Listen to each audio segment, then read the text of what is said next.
time for the Dugout Crew. Brought to you by the David 3000 Network, MVG Productions, and the 25. And now, here is the Dugout Crew.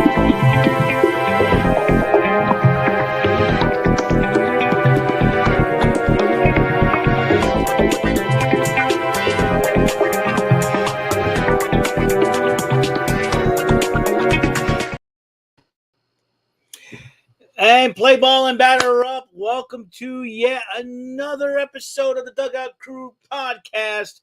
I am Eric Lehman, your host. What's going on, everybody? And it's episode 18 of the second season of the Dugout Crew podcast.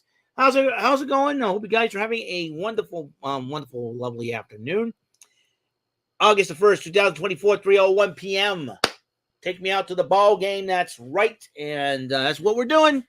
And as you know, the trading deadline is come and gone, and I'm really excited about what's going to happen in the second half of the season. Jesse Ortiz says he'll be here shortly. He's on his way right now. I have to send him the link, so he's unless something comes up. He had a family emergency last time. That's why he was unable to be on here. Joey Acacia will not be on here. Won't be here once again. He had to work. So I'm hoping that he's available next week, and that's what. And I'm sure a lot could be on his mind as far as the baseball season is concerned. I gotta tell you, this baseball season has been very, very interesting to say the least. A lot of things have happened, and believe me when I say this. I think at this rate, it's anybody's ball game who could be the favorite to win the World Series this year. I mean, it could be anybody. Some team could come out of the blue to end up winning it, like the Texas Rangers did last year. When whoever thought nobody expected those guys to end up going to the World Series and end up winning the whole thing, And nobody expected like Texas and Arizona to be battling each other in the World Series last year. But that's where we are headed, ladies and gentlemen. So could be another possible, two teams out of nowhere battling it out in the World Series, and believe me. So while I'm waiting for Jesse Ortiz to come in here and say what's on his mind about his beloved Houston Astros, and we're going to talk because we have a lot of news that our executive producer, David St. Dennis, has sent us and sent me, I should say. And there's a lot, obviously, with the trade deadline, a lot of trades that went down. A lot of players have changed teams. The Red Sox made a few moves as well. And believe me, it gets crazier and crazier at the moment. All right, then, let's go with the injuries here. The closer for the Athletics, I don't know his name. I'm going to try to, let me just give me a second here. The closer for the Athletics, Oakland Athletics,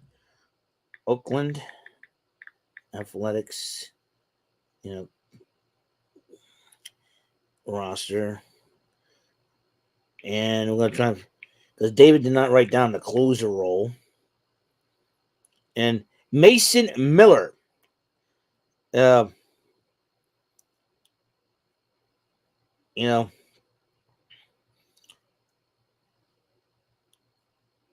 see. Or is it Brent?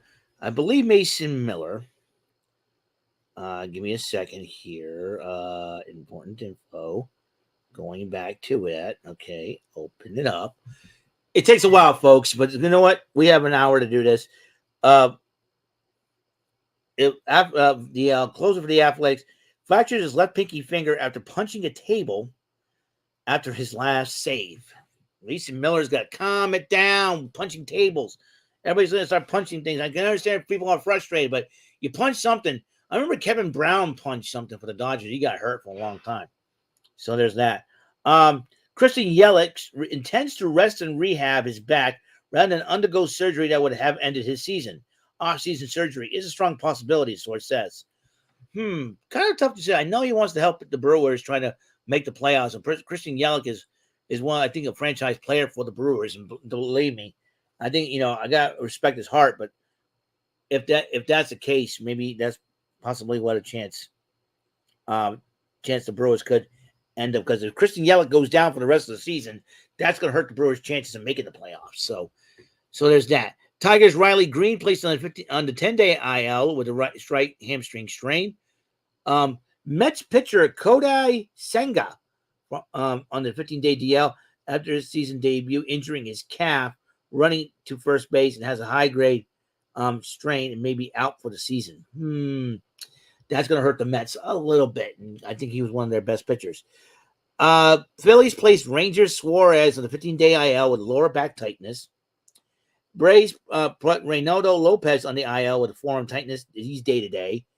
Diamondbacks Christian Walker placed in the IL with a left oblique strain. And I think I know what that's about because I think Tristan Casas almost suffered the same thing.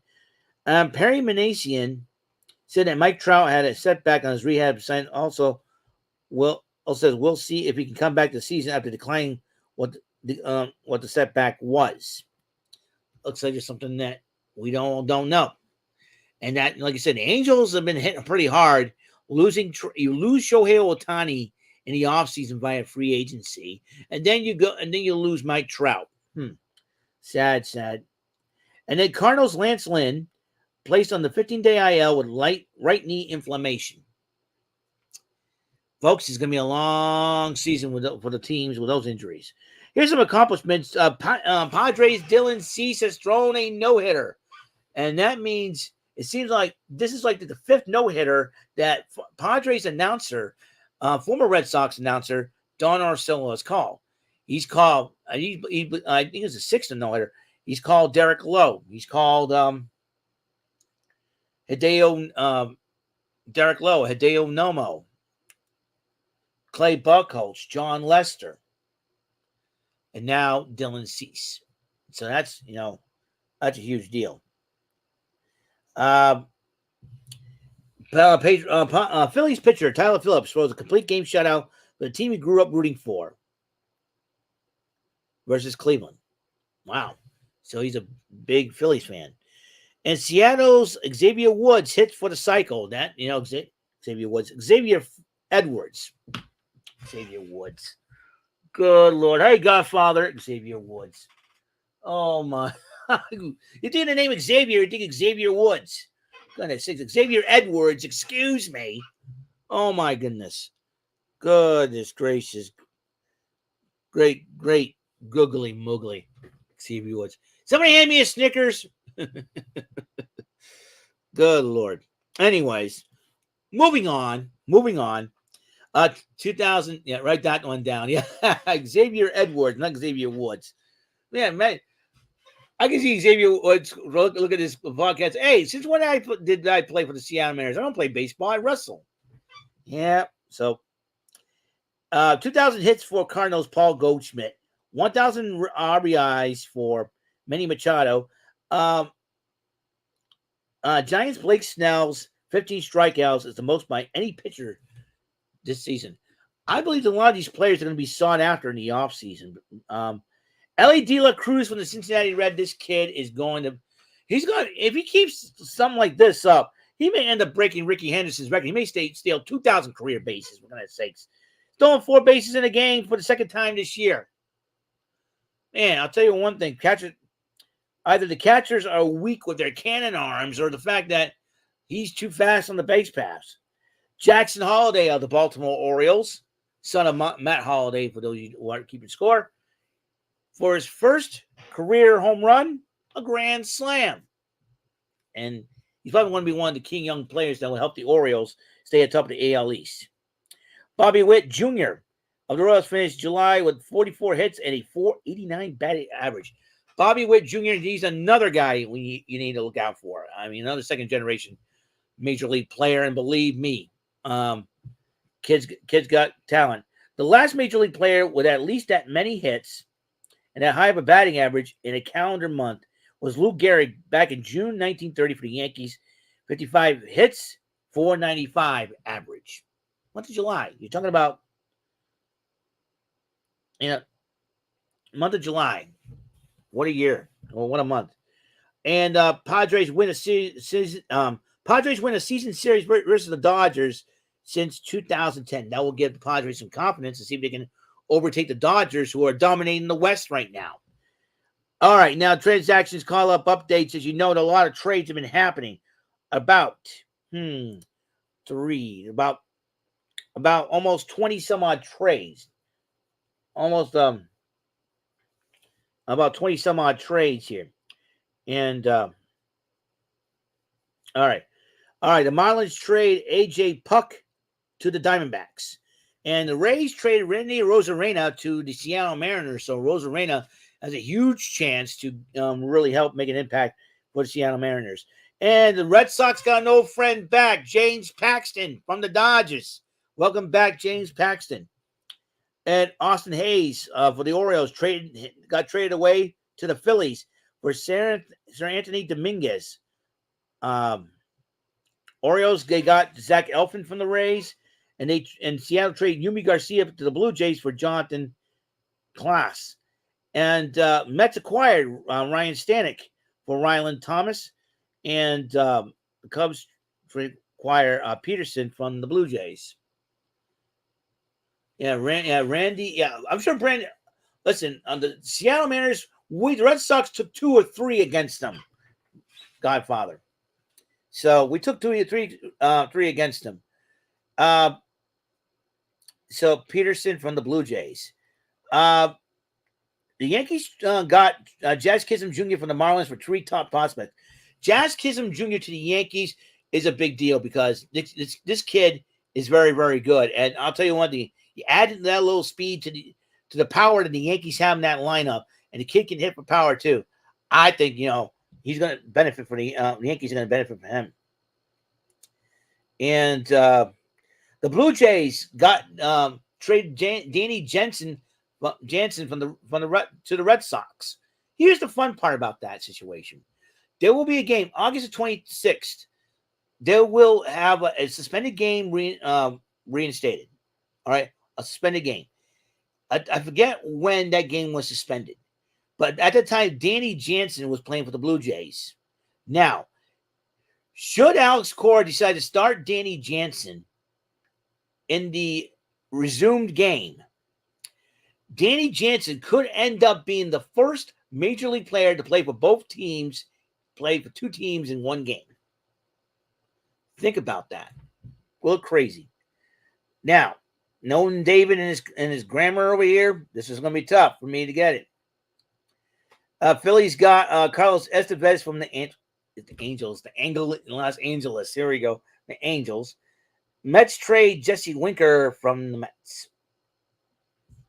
How you trade somebody? Possibly, I think Winker played for Seattle's last time I checked. They got Jesse Winker from Seattle.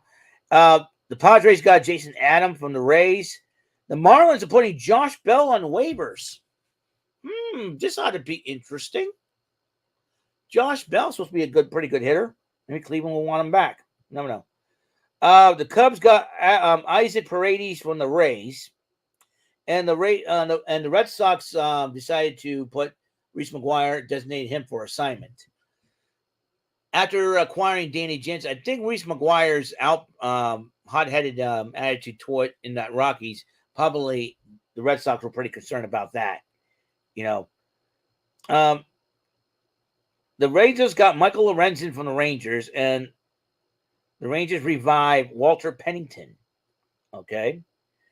Reds trade Ty France to the Mariners to get catcher Andrew Salcero. Dodgers got Michael Kopech from the White Sox. So Michael Kopech's got an opportunity to be a first.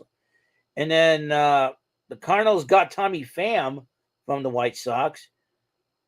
And Justin Turner, as we saw, I saw him on the series against the Red Sox. I was kind of shocked when the Blue Jays decided to trade him. Guess who's in the house, folks? Let's see. There he is. Dude, I know. let's go. I'm sorry. That's okay. Hey, listen. Better late than never, I say. Better late than never. We're just going over all the trades right now that's been happening. We just found, like I said, Mariners traded. They got Justin Turner from the Blue Jays. The Mariners are really going to go all out in this one because they got Justin Turner and Randy Arozarena. You know what this means? Seattle wants to be world champions. And those two gentlemen could be the missing pieces to that puzzle. We'll find out as the season goes on. And then the Nationals got Lane Thomas from the Guardians. Nice. And the Blue Jays trade Yusei Kikuchi for a package that includes right-handed pitcher Jake Bloss. A lot of trades, and I think it's like over 30 some odd trades. I'm going to look up Yusei Kikuchi to see if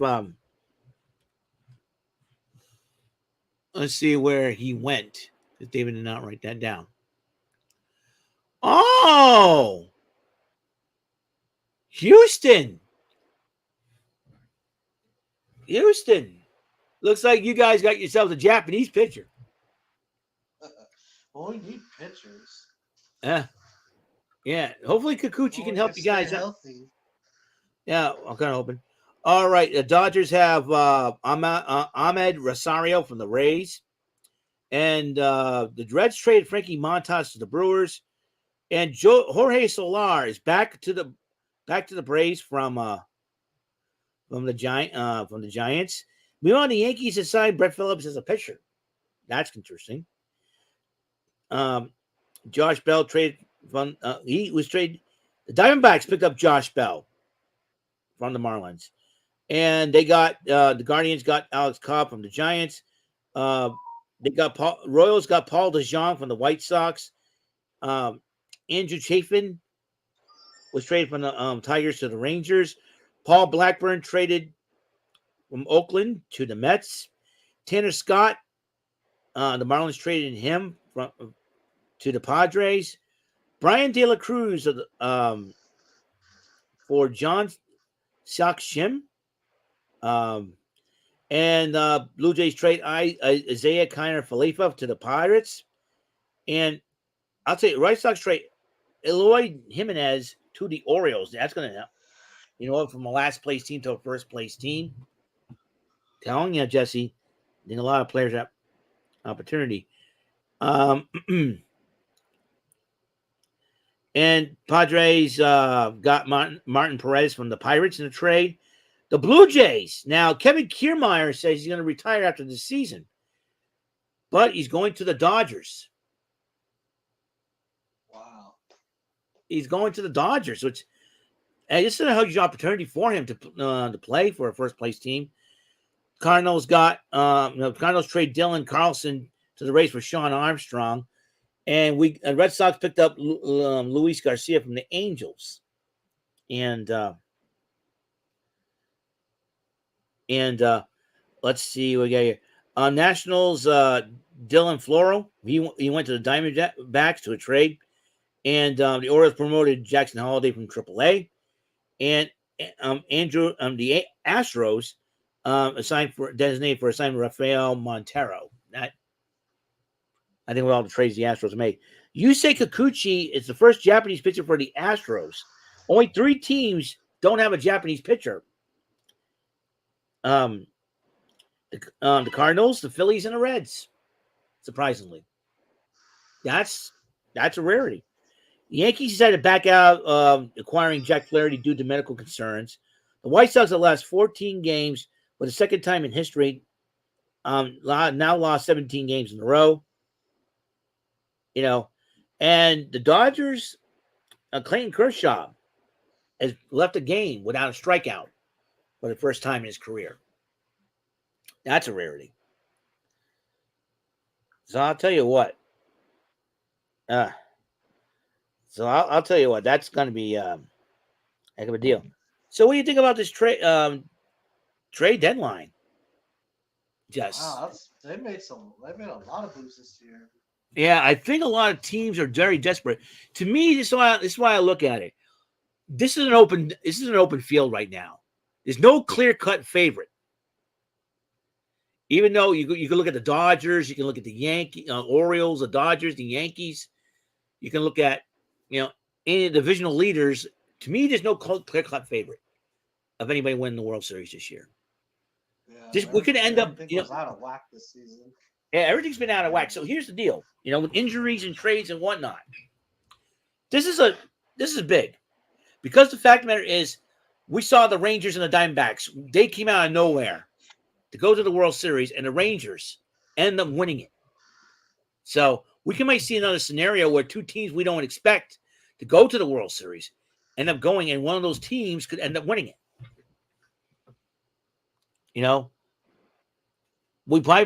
I think, I got a weird feeling that the Seattle Mariners may end up doing it this year.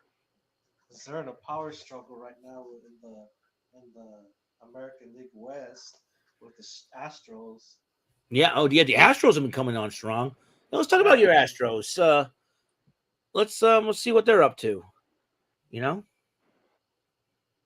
pretty much, they got that new pitcher, Kikichi. Yeah. Through trade, they got let's see what.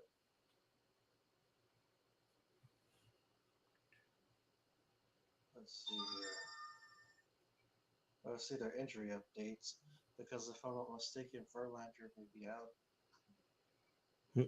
Yeah, I think with Verlander may be out. That's the amazing thing about the Astros. They've been doing well without him. Yeah. So that's a huge deal, So, and I think if you say Kikuchi can be healthy, I don't think he'll put up Verlander like numbers, but if he can be solid and get right into, if he can get solid and and help the Astros could be, It could be, because I know Verlander's been having neck discomfort. Hopefully he didn't hurt. Hopefully he ain't that badly. Mike Lewis says Cardinals end up losing. Pirates make the wild card. We're not making any playoff predictions yet, Mike. You just hang in there, buddy. But like I said, we still have, the rest of the season. We still have a couple months left of the season left, and so the Astros split the series with the Dodgers, which they hate each other, and the Astros they go on against the Pirates 5-4. But we're gonna look at the injury report.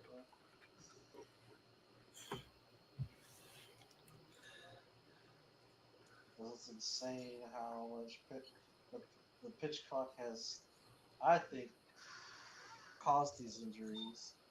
I still think the pitch clock causing a lot of injuries. That could be, and I think the pitch clock has played a factor into a lot of injuries happening among pitchers and everything else this season. I think I don't know who came up.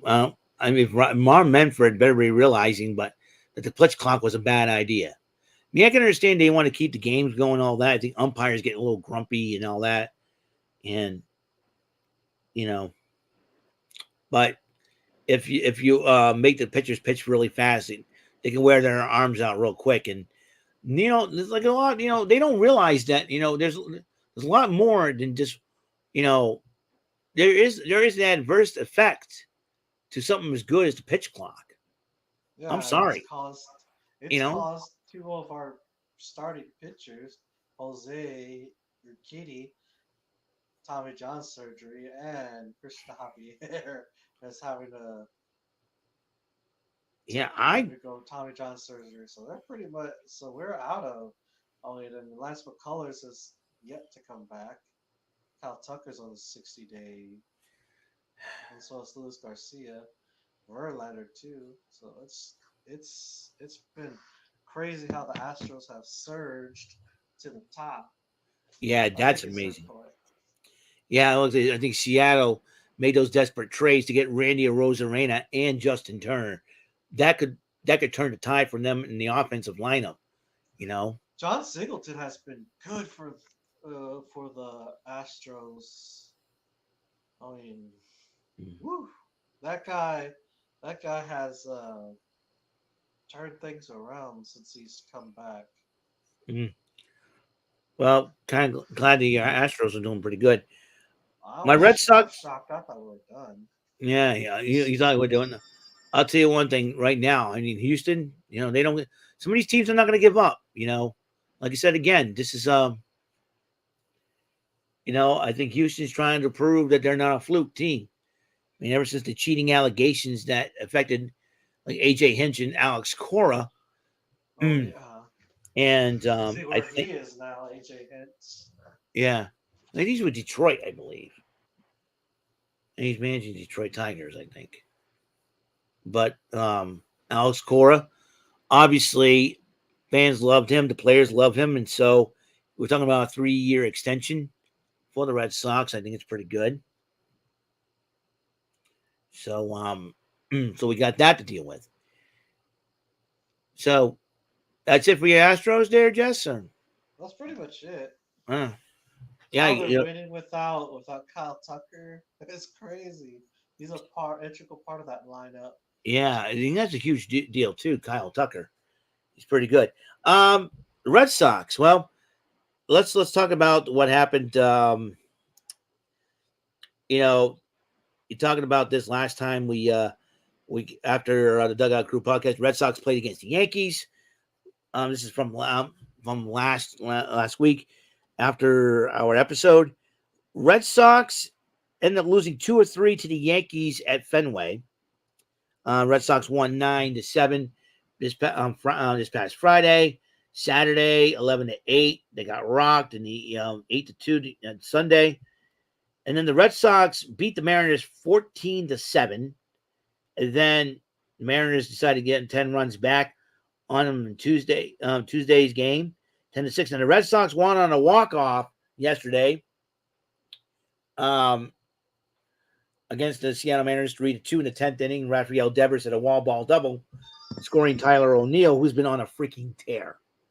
Tyler O'Neill may end up hitting 30 home runs for the Red Sox.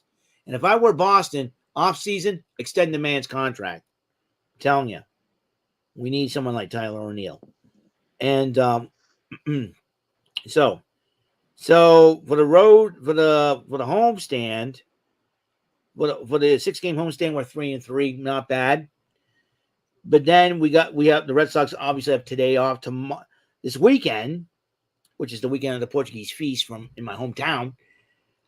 Red Sox going up against the defending World Series champ, the Rangers, in a 3-game series. And then possibly next week, probably the most important series for the Red Sox right now, because they're going to Kansas City against the Royals, and I will explain why when we talk about the standings.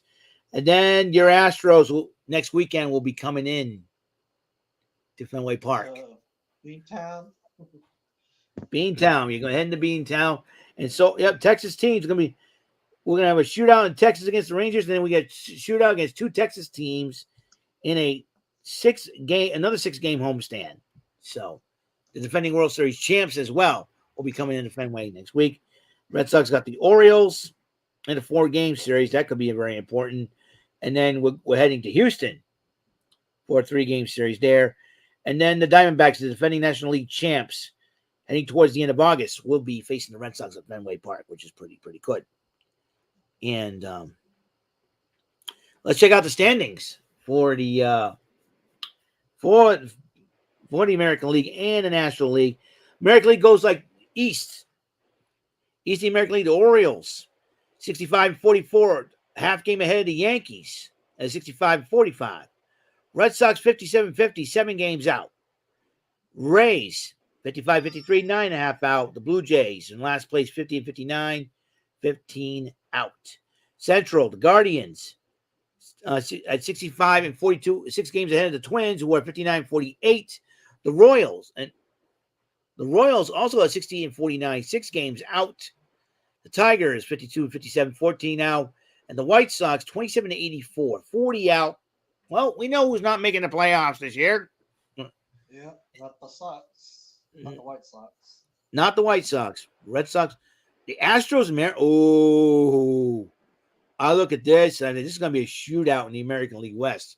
The Astros and the Mariners are tied for first place. But the Mariners, here's a shocker. The Astros are 56 and 52, a .519 winning percentage. Meanwhile, the Astros won one more game than they do. Lost one more game than the Astros did. 57-53, .518. That's going to be insane. Astros and Mariners may battle it out in a playoff match. That would be awesome. That would be really cool. Meanwhile, the defending World Series champs 52 and 57, 4.5 out. Angels 47-61, 9 out. And the Athletics 45-65, a lot better than they did last year, 12 out. That, I'm telling you, I look at the Astros and Mariners, man. Like I said, it's a shootout. Anything goes in this. Anything can happen at this rate. And all right, so the National League East goes like this. The Phillies still have the best record in the. Oh, wait a minute. Wait. Still, percentage-wise, they have the best record in the major leagues right now. Them and the Orioles will battle it out for the best record in baseball. The Phillies, 65-43, 6.5 ahead of the Braves at 58 and 49. The Mets are coming on strong, 57 and 51, 8 games out. The Nationals, 49 and 60, 16.5 out. And the Marlins at 40 and 68, 25 out. Meanwhile, the National League Central, the Brewers are 61 and 47, 5 games ahead of the Cardinals, who are at 56-52.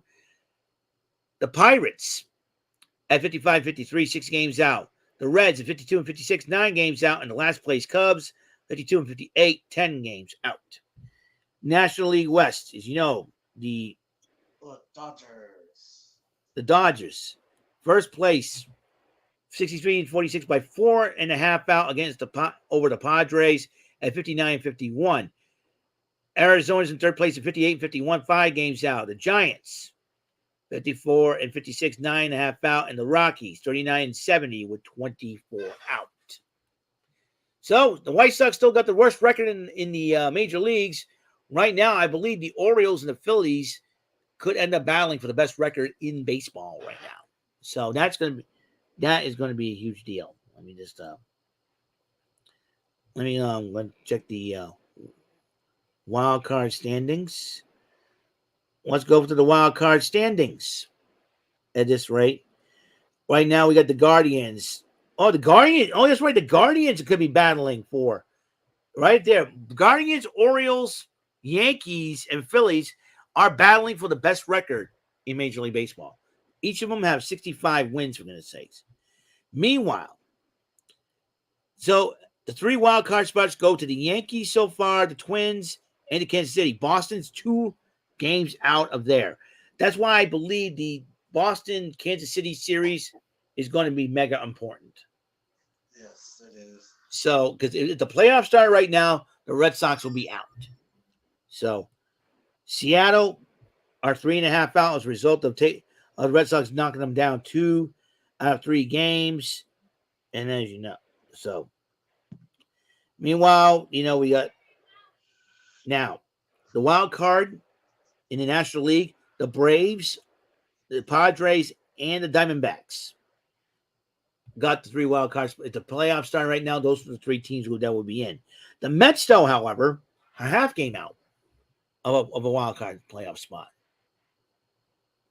So, and you got St. Louis, Pittsburgh, San Fran, Cincinnati, Chicago, Washington, Miami, and Colorado. So that's a big deal right now. So you're talking about anything. Like I said, anything can still happen at this rate.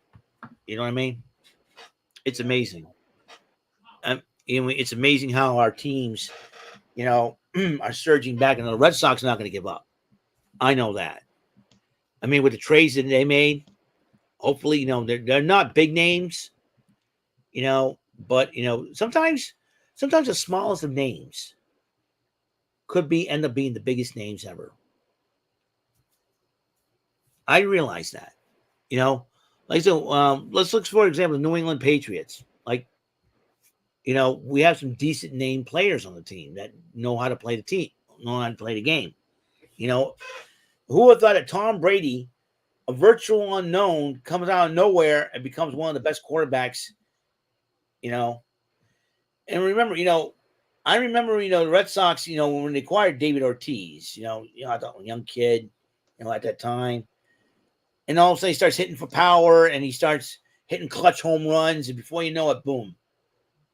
Red Sox win the World Series and the man's a legend. And I remember, this October marks 20 years ago. And Godfather Dom's got a good point. Red Sox made the playoffs. The offensive pitching bullpen can show up in a big way. True. I'm very concerned about Kenley Jensen. I don't know if he's hurt or injured. We haven't heard much from him, so I'm hoping he's okay. But we still got, White Sox also got Lucas Giolito. I don't know if he's going to come back this season. And if he is, he probably will not be able to qualify for the playoffs. And the same goes with Liam Hendricks. Because the Red Sox still have those two pitchers. I say, rest them for the season. And if we can make the playoffs without him, great. If not, we got them to look forward to coming back next season and helping the Red Sox out big time. So, so that's a big deal in my personal opinion. So, if they can contribute, if they've come back and they don't, if Giolito and Hendricks come back and decided we're going to help the Red Sox, even though we might not be eligible for a playoff roster spot, and help out with that, I think along the way that could help the Red Sox. We shall see. So right now the Red Sox are 2 games out of a wild card spot. So, like I said, I think the series against Texas Rangers and the Kansas City Royals, that's going to be very important. Kansas City Royals are on fire right now. I mean, Bobby Witt Jr., I think you have to literally shut him down. Let him stay off the base paths. Do not, make him, if you can strike him out, make him whiff and miss, that could be a huge deal for the Red Sox. So that's what that's why I get out of it. Everything's up in the air there, Jesse. Everything is up in the air right now. You never know what's going to happen in Major League Baseball. All these rule changes happening, injuries happening. It's an open field right now. Like I said, 4 teams have 65 wins. I mean, think about that. That means it's anybody's ball game at this rate. What do you think, Jess? Well, if the Red Sox could knock off the Kansas City Royals, they'll be in wild card contention. Oh yeah, yeah. It's just amazing how the Stros are on top, and like the Seattle Mariners are like way out. They should be in contention. Yeah, Astros and Mariners, that West Division. It's going to be a dogfight to the finish. I'll never forget in 1990, the Red Sox and Blue Jays were tied. And I remember, I think the Blue Jays, I don't forget who they were playing that. I know the Red Sox were playing against the White Sox, 1990. That big humongous catch by Tom Brunansky that helped the Red Sox make the playoffs and win the East. I was shocked. I was like, wow. Then you got, well, like I say, because like I said, a lot of lesser names could end up being big names. You never know, how these teams. I will never forget, like I said, 2004, the one name that I never thought would be a big name until that year in 2004, 20 years ago, we're talking. Mark Bellhorn. Okay? Mark Bellhorn. The dude hits key home runs in the playoffs to help the Red Sox. I mean, I will never forget the Game 6 against the Yankees. Bellhorn hits a fly ball. Everybody thought it was like a double. It hit off a fan in the stands. Umpires got together, home run. And I will never forget on the 2 home runs he hitting foul poles with. That was crazy. The game 7 one.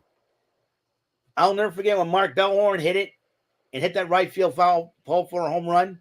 I made a joke about it saying that's the sound of the hopes and dreams of Yankee fans of a chance of beating the Red Sox in game 7 and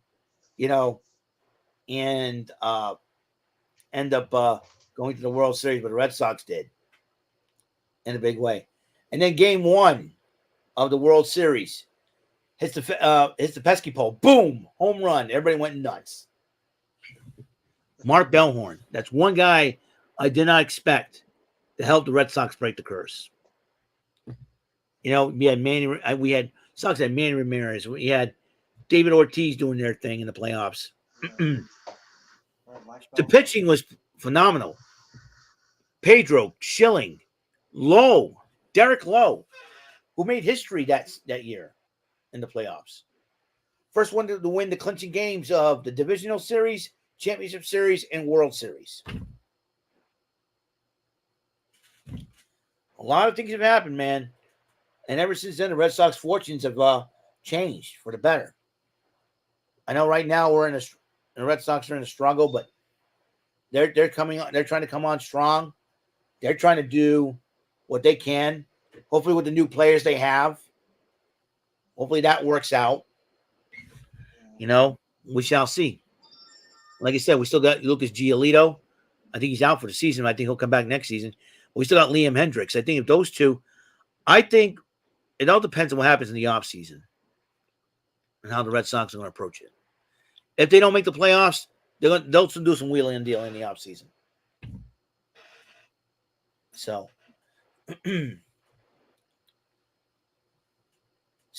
that's what's your outlook for the Astros, man? I mean, like I said, you couldn't believe they're surging.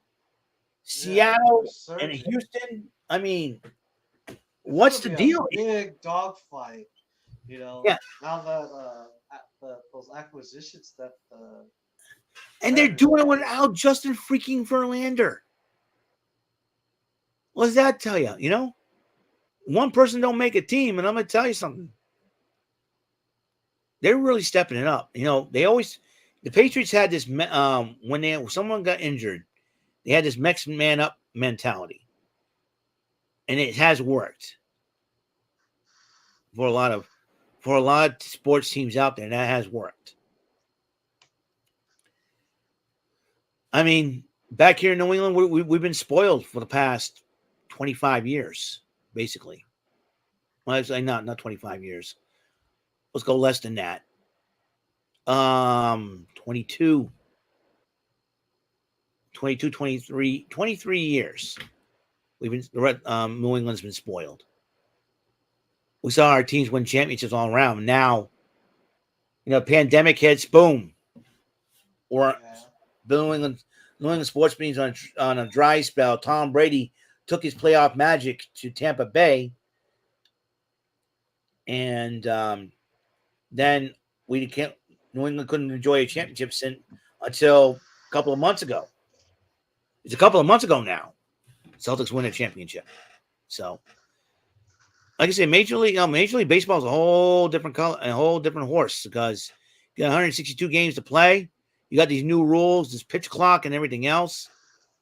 I still think the pitch clock is the reason why pitchers are getting hurt. Yeah, and that changes trajectory of a lot of teams out there. Now let's talk about this infield fly rule effect. It's affected 3 games and confused the heck out of everybody. Red Sox have been affected by it. The Yankees have been affected by it, I think, because I think infield fly rule, people interfering on the base paths. It's like, how do you call that? Batters out, no big deal. I think a lot of confusion, a lot of ejections were happening at that point. I mean, we'll see if I can look up infield fly rule, games and it affected. So,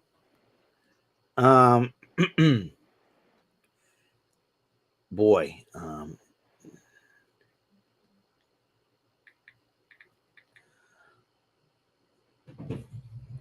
And you part three, the ungarnished. It affected the White Sox. The White Sox lost to the Orioles with an infield fly rule, and then the Yankees got hit with the infield fly rule, and now the Red Sox got affected. They're the recent victims, but it was moot because hey, Red Sox won on a walk off. So let's see. According to close, and any double play due to the runner. All right, here's the deal. Rafael Devers infield fly in Boston. John Bacon and Andy Fletcher both called the infraction no avail. He wasn't ejected. So here's the deal with 1 out, runners at first and second base. Bottom of 7th inning, hit an infield fly. Tyler Salcedo pitched it, and first baseman Justin Turner collided with O'Neill, resulting in interference call. Two close umpires as the runner hindered and impeded Turner's ability to make a play. So they claimed out on the infield, thus ending the inning. So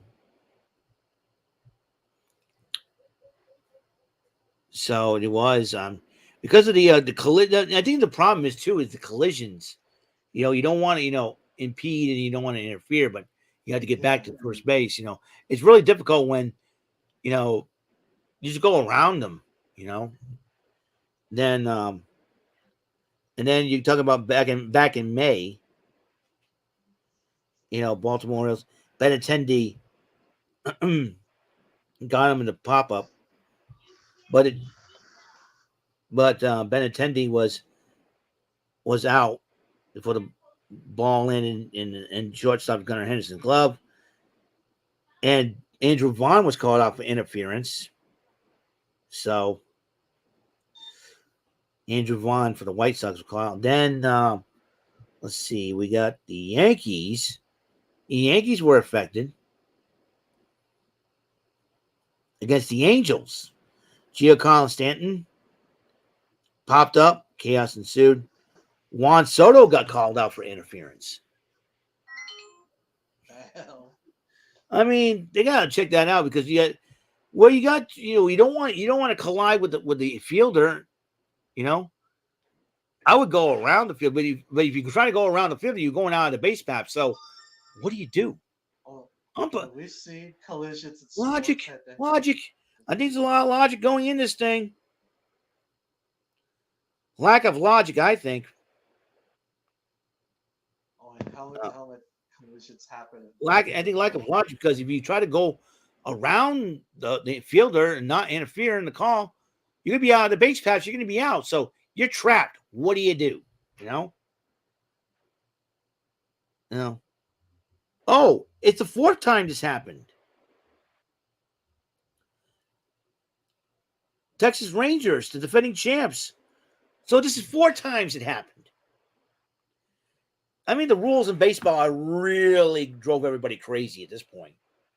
In my personal opinion, some of these rules, everybody's gonna go freaking nuts. Because you can't go out of the base paths, you can't interfere. I would just stand there. How come you're not running? You think I'm gonna climb the patch? If I go on the base paths, I'm out. If I interfere with the fielder, I'm out. What do you do? It's like logic. It's like, has everybody lost all logic in this? What do you think, Jess? Is it messed up or what? Well, I mean, those type of collisions happen all the time. Yeah. Not all the time, but some of the times, you see, and it can cause injuries. Yeah, I know that.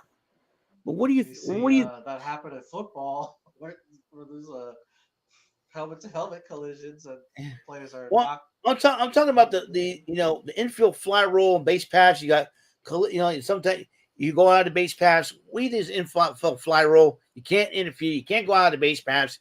You can't do any of this, or else you're out. What do you think? The logic. Is the logic I don't reasonable? know, but sometimes the rules in sports make the game less watchable. Sometimes. Yeah, it's like, you know, I'd be screaming at the umpires, dude, what do you want me to do? If I go out of the base pass, I'm out. If I interfere with the infielder's ability to make a play, I'm out. I might as well just stand there and do nothing. Stand on second base, do nothing. Like, okay, pop up, I'm going back to second base. Don't take a lead. I think if they stop taking leads, I think that will help. If it's a base hit, then you run. That's what I would do. You want to steal bases, that's fine too. I don't know. The league office needs to look into these rules and how they can change them, how they make the sport better. I don't know. I mean, if the league wanted to get rid of, or if the players wanted to get rid of the pitch clock, all they have to do is, they're a union. No kidding, man. Yeah, the union No can do it.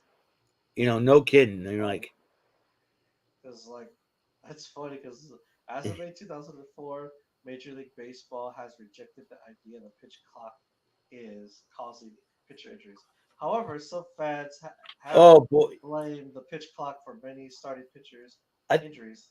I think Bud Selig was commissioner at the time, so Bud Selig knows. But why did they wait until now to do it? And like I said, they don't realize the pitch clock can really kill pitchers and end their careers earlier than expected.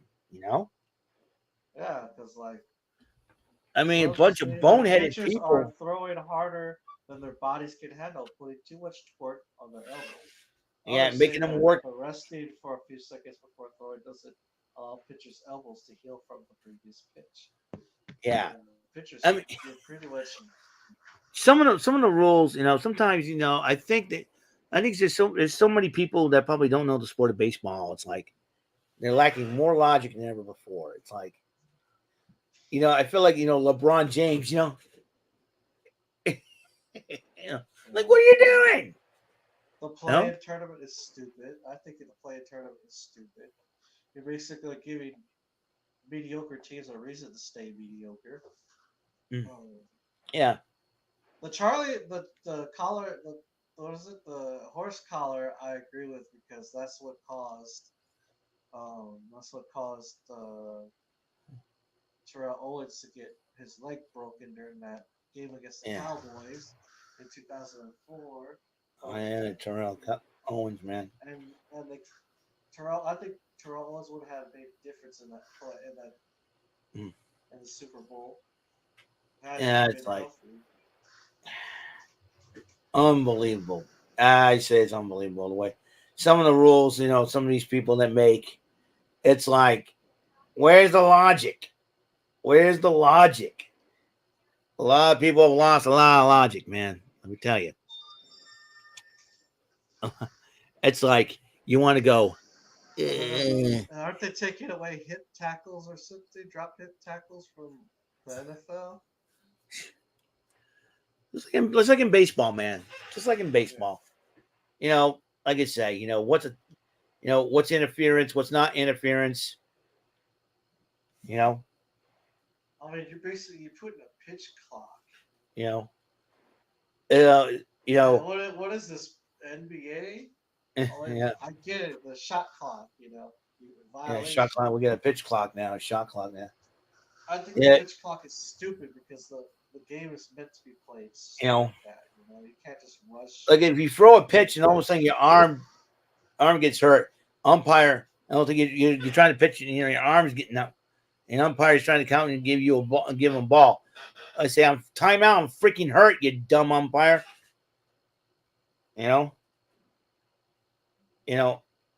Umpires get, really. I blame the umpires for all this. I'm dead serious. I blame the umpires for the pitch clock. Because the umpires are such crybabies about wanting the game to go faster. They get annoyed with the post-anthem standoffs. And it's like everybody's trying to have some fun here, and you got umpires. Umpires are the biggest crybabies in sports history. Do you agree with me on What this? happened to the trash talk in sports? Yeah, umpires are the biggest crybabies. They are crybabies. Umpires are crybabies. They don't want the players to have fun. Like when Jerry Davis, again, I have to bring it up. Adrian Beltre, right? He's trying to, he's swinging away on the, go on the on deck circle. He didn't want to get decked with a foul ball. That's why he moved the on deck circle. And Jerry Davis didn't find the humor in that. He ejects him. We're moving the on deck circle. Umpires sensitive crybaby. I mean, really? Umpires are sensitive. I mean, that's. Can't even I blame the umpires for making it for the rules in baseball being changed around. Because umpires, again, they makes I'm glad Angel Hernandez decided to retire. Thank God. Yeah, that guy can't. How about this? Angel Hernandez should sign with the WWE and be a referee. I like to see how many wrestlers will want to body slam him. Or just temporarily knock him out. Temporarily knock him out. That's a good idea. I mean, seriously. I mean, you got, and then JT Realmuto, right? He was trying to go for a ball, because umpire he gets ejected. Yeah, he gets ejected because he went like this, and the umpire tried to throw the ball. Umpire just ejects him for that. What? Oh, he thought he didn't see the umpire place another. Well, he was holding up another ball. He didn't see. He saw the pitcher had the ball already. He said, "Fine, okay, no problem. We're ready to go." Umpire throws the ball down. And he gets. Yeah. Oh, if you can't enjoy a baseball game or sit through one, then you got attention span problems. Yeah, exactly. It's like umpires want to be home with their wives and and everything else. But dudes, it's a game. Relax, have fun. Let the players have fun. They want to do an anthem standoff. That's fine. They should, I can understand the umpires want to get the game going and such, and but the players want to have some fun too.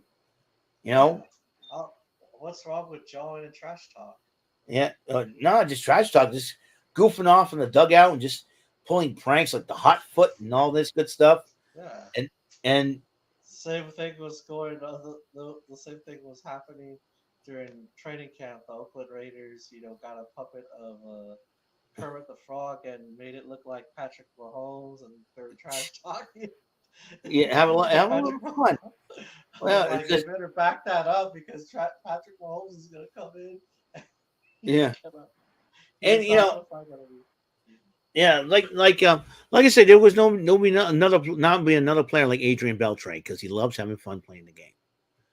Him and Felix Hernandez, I remember when Adrian Beltre struck out a curveball, Felix down there, and they was there laughing at him. They were best friends ever since. And you got him and Elvis Andrews, Adrian Beltre and Elvis Andrews, one of the best comical duo in Major League history. Elvis Andrews tried to do the head touch thing. Beltre's very sensitive about his head being touched and everything else. And we missed that kind of fun. Yeah. Time to have fun again. Trash talking sports, man. Yeah, trash talk. Battani. Too many oversensitive people nowadays, Jesse, and that's the reason why. Yeah. I'm gonna kick your butt. We should be like Flats to Flounder. I'm gonna kick your butt. I remember how in the 90s the NBA was just watchable. Now it's unwatchable because you have players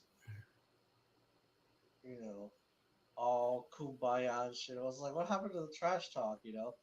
That's why I like the Angel Reese and Caitlin Clark feud. Yeah, the trash talking was what makes the rivalries is what makes sports great.